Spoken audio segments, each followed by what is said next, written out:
Thank you for coming to today's luncheon.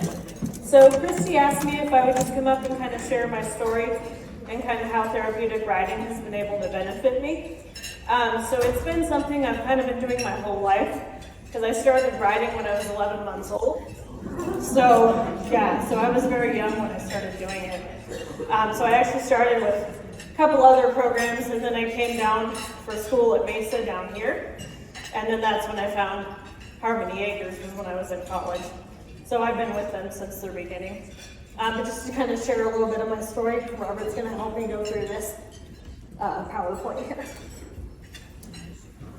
So if you look in the Bible, Jeremiah 29:11 says this.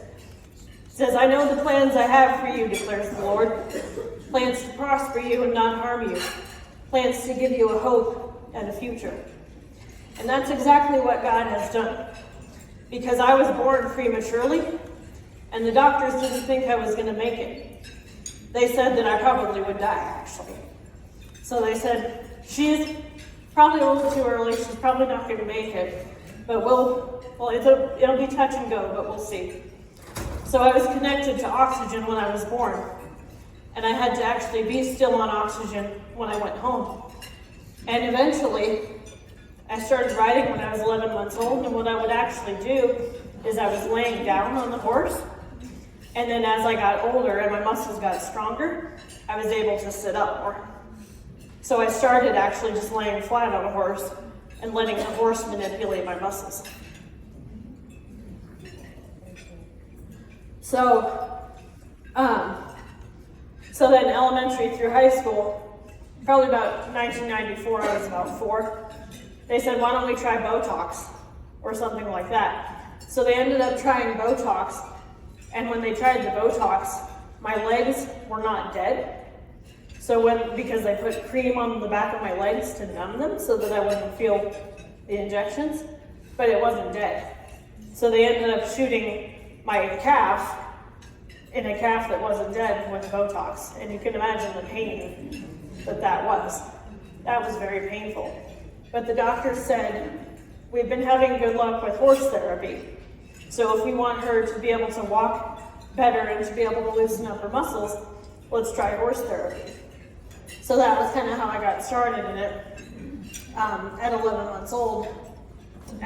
But my school years were hard though. And this is where horses have kind of helped me mentally. Because my school years, I did put up with a lot of bullying from one girl in particular. And it wasn't necessarily the people that were my age that I was having to change perceptions of people with disabilities. It was more the adults that were making misjudgments about me.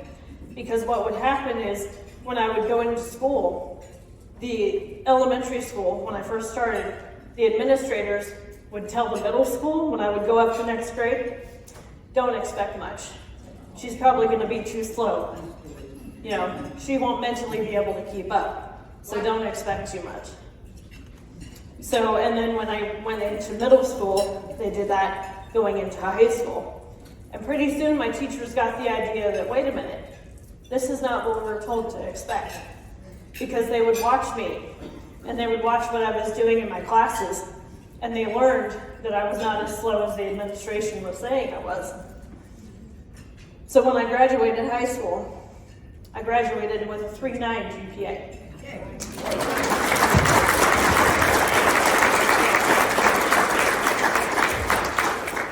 So the kid that they said would probably do nothing, would probably not do much with her life, graduated with a 3.9 GPA, and ended up coming down to school at Mesa to get a Spanish degree. Okay? I was a double major in Spanish education for Spanish teaching, and I also was an applied professional Spanish major, which is an interpreter translator. So I was a double major and a theater minor. And then I later went on to get a master's degree, which is where my human services comes in. So when you talk about social workers that are now with Harmony Acres, I actually got a degree in social work too. So I do understand that career field. But even when I was in college, I had professors that said, oh, you won't be respected in your field because you're too short. Because they looked at my height and said, oh, she won't be respected. Her students won't respect her when she goes to do her student teaching. So maybe you just shouldn't be a teacher. Wrong. Palisade, actually, when I went to do my student teaching, they actually were ready to hire me. I was going to be taking over for a Spanish teacher that was going to be retiring. And the college said, you can't teach Spanish and French. We want you teaching Spanish only. They didn't look at the fact that I could be an asset because I knew actually multiple languages. Because I could help in the Spanish room and in the French room. But instead they said, you can only teach Spanish. So they actually stopped and pulled me out of Palisade and pulled me off of my student teaching. But that was their misjudgment of the fact that I wouldn't be respected. My students wouldn't respect me because I was too short. So that's how, sometimes when people make judgments, and then when the person with the disability proves them wrong, that's why it makes them look like more of the butthead for making their misjudgment than they did. So, you do face a lot of people who want to, misjudge you. You do face a lot of people who, say, oh, they'll never do that. They'll never do that. But you can do it. There's a lot of parents who, when they have premature babies like I was, they sit there and they say, will they make it? Yeah, they can make it. I'm sitting here as proof of the fact that they can. They'll fight like heck to stay here, but they will make it. So don't ever think that just because somebody has a disability, that they won't ever, amount to anything in life, because they can. We all have individual skills and individual things that we bring to the table, but they can. They can be, we fight for independence all the time. We fight against people who say, maybe you should put them in institutions, maybe they should do this, maybe they should do that. No, don't take away their independence. Because that is the worst thing you can do, is take away their independence. So, but this is how horses have kind of helped me. Because horses don't look at you and say, oh, sorry, you can't ride me today because Medicare doesn't cover that. Sorry, you can't ride me today because you just don't fit the qualifications we're looking for. Horses don't look at the fact of what you can't do. They look at you with love and look at what you can do. Because when I was after I graduated and I was looking for jobs, I had to put in probably a good 250 applications. And I would go in for interviews, and I would think it was going to be fine. But then when I would get the response back from the employer, they would say, oh, sorry, we just don't think you're qualified for this position. Even though I had plenty of qualifications as a master's degree, they would say, oh, we just don't think you're qualified for this position. When what it really was your disability does not fit our image. So that's where I faced a lot of discrimination, is because employment as I got older. Not so much because of my friends in school when I was younger, because my friends treated me as more of an equal, where it was more the adults that I was having to change the perceptions of. Go ahead. I don't know where Robert is. Let him slide. So the people, when I would go in for job applications, the people that were most willing to hire me was like the fire department, parks and wildlife, entities like that, church ministry programs. I had one church in Palisade that was looking for a teacher aide, and I applied for the position, and she actually said, have you ever thought of being a lead? Because you're kind of overqualified. So that was kind of nice to hear after being told no so many times.